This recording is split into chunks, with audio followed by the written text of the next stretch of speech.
Hello friends, welcome you all in maths classes bye तरफा concept of the day मध्ये पाहणार आहोत आपण आज ॲव्हरेजचा क्वेश्चन. याच्या आधी पण आपण दोन ॲव्हरेजचे व्हिडिओ पाहिलेले आहेत, ज्याच्यामध्ये दोन क्वेश्चन आपण दोन कन्सेप्ट आपण घेतलेले आहेत.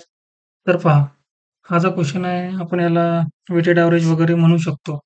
तर मी तुम्हाला याला बेसिक आणि जे कन्सेप्टची आपली ट्रिक्सची जी मेथड असते ते सांगणार आहोत. तुम्हाला दोन्ही गोष्टी माहीत पाहिजे, कारण तुम्हाला जर एखाद्या वेळेस तुम्हाला तुमची जी कन्सेप्ट, तुमची जी ट्रिक आहे, तुमची ट्रिक्स तुम्हाला आठवली नाही, तर तुम्ही बेसिकने त्याला सॉल्व्ह करू शकाल. आपण आधी पाहूयात बेसिकने याला कसं सॉल्व्ह करायचं पहा. 30 विद्यार्थ्यांच्या वर्गाची परीक्षा घेतली आहे. एकूण विद्यार्थी किती आहेत? 30 आहेत. 12 विद्यार्थ्यांचे सरासरी गुण आहे 80 आणि उर्वरित विद्यार्थ्यांचे सरासरी गुण किती आहे? 75. म्हणजे 12 विद्यार्थ्यांचे सरासरी गुण आहेत 80 प्लस ही झाली आता एकूण 12 विद्यार्थ्यांना मिळालेले एकूण गुण आणि उर्वरित विद्यार्थ्यांची सरासरी गुण. उर्वरित म्हणजे किती? 30 पैकी 12 तर आपण घेतलेत. आता 30 पैकी राहिले किती? 18. मग 18 विद्यार्थ्यांची सरासरी किती आहेत? 75. हे झाले 18 विद्यार्थ्यांचे एकूण गुण. या दोघांचा जर गुणाकार केला तर. आता याला सॉल्व्ह करूयात आपण. हे किती होतील? 12 गुणिले 80, 12 8 96 म्हणजे 960 प्लस हे किती होतील?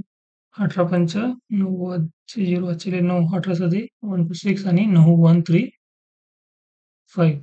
याला आपण 1350 प्लस 960 याला आपण ऍड करूया. 0 सांगता पाहिजे एक आजचा लायक 9 आजचा लायक 2 2310. किती झालेत आपले हे?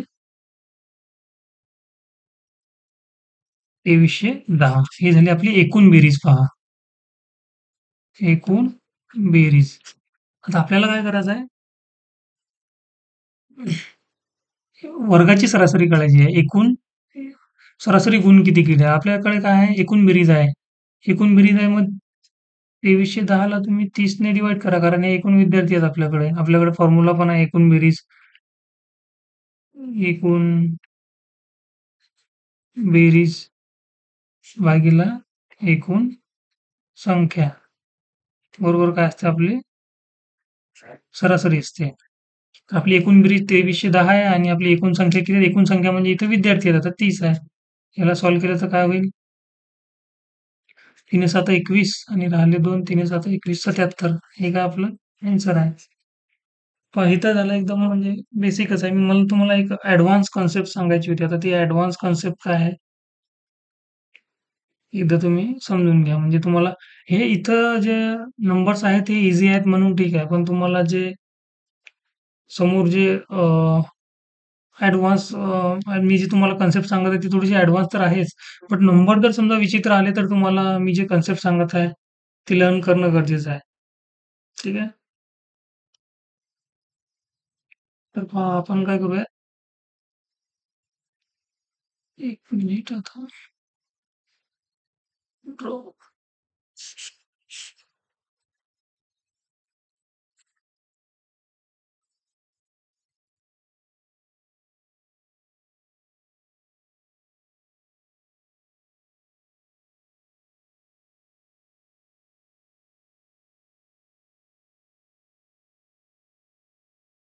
पहा, विद्यार्थी किती आहेत? 30 आहेत. त्याच्यामधले जे 12 आहेत त्यांची सरासरी गुण किती आहे? 80 आणि 30 पैकी 12 गेलेत, मग राहिले किती? 18. 18 विद्यार्थ्यांची सरासरी किती आहे? 75 आहे. माझं म्हणणं काय आहे, यांना विद्यार्थ्यांना ना रेशोमध्ये घ्या. sin 2 12, sin 3 18. ठीक आहे? आता बघा, विद्यार्थी किती आहेत? 2:3 च्या रेशोमध्ये आहेत आणि त्यांची सरासरी किती आहे? 80 आणि 75. आता काय करायचं माहित आहे का? या दोघांचा करायचा गुणाकार आणि त्याला करायचं ॲड. म्हणजे हे होतील 8 दुनी 16 160 प्लस हे किती होतील? 75 त्रिक 225 225. आता यांची जर बेरीज केली तर हे किती होतील आपले? 225 प्लस 160 आपले होतील 5 आणि हे 8 3 385. मग आता हे जे 385 आता एकूण बेरीज झाली पहा. आता याला आपल्याला डिव्हाइड करायचं आहे या 2 प्लस 3 ने, कारण विद्यार्थी या रेशोमध्ये आहेत. आपण एक्झॅक्ट विद्यार्थी संख्या घेतलीच नाही. हे 12 आणि 18 घेतलीच नाही. आपण त्याला शॉर्ट केलं आणि त्याला रेशोमध्ये घेतलं. 2 आणि 3 या दोघांची बेरीज केली तर होतील 5. याला डिव्हाइड करूयात आपण. हे किती होतील? 5 7 35. राहिलेत किती? 3 आणखी 5 7 35 77. हाच आपला काय ॲव्हरेज आहे पहा. हे जे आहे ना, हे कन्सेप्ट तुम्हाला हे तुम्ही तेव्हा यूज करा जेव्हा नंबर्स थोडेसे किचकट असतील. इथं संख्या असतील. इथं समजा जर हे 30 विद्यार्थी आहेत. इथं जर समजा 500 विद्यार्थी असले आणि त्यांनी जर समजा असे नंबर्समध्ये यांना डिव्हाईड केलं, की ज्यांच्यासोबत कॅल्क्युलेशन करणं आता हे 3 डिजिट नंबर जर झाले, सपोज इथं 225 घेतले आणि इथं इथं आपण सपोज 225 275 घेतले. तर आता होईल काय माहिती आहे का?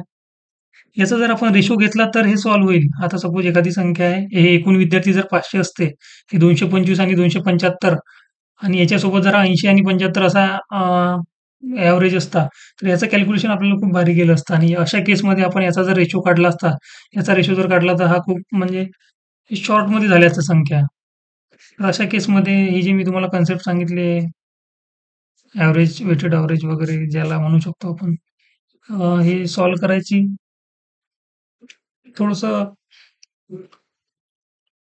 आहे इझीच तुम्ही प्रॅक्टिस कराल तर म्हणजे अशी पण काही अशी हार्ड नाही आहे आणि अशा प्रकारचे जे गणित आहे ते सॉल्व्ह करायची बेस्ट मेथड आहे. माझं म्हणणं हे आहे की तुम्हाला येत नसेल तुम्ही एकदा, दोनदा, तीनदा व्हिडिओ पहा. एकदा तुम्हाला समजायला लागले तर मग तुमचा कोणी हात नाही पकडणार मॅथेमॅटिक्समध्ये असं मला वाटते आणि समजणं गरजेचं आहे. आता तुम्ही फर्स्ट टाईम व्हिडिओ पाहाल कदाचित तुम्हाला कळणार नाही की हे सुरू काय आहे.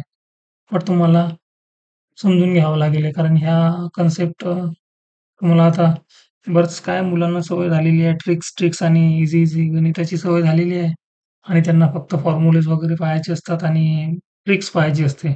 एक्झाममध्ये गणित ॲज इट इज येणार नाही. एक्झाममध्ये व्हॅल्यू चेंज होतील. गणित कुठेतरी फिरून विचारले जातील. तर तुम्हाला हे कन्सेप्ट वगैरे समजणं गरजेचं आहे. ठीक आहे फ्रेंड्स. थँक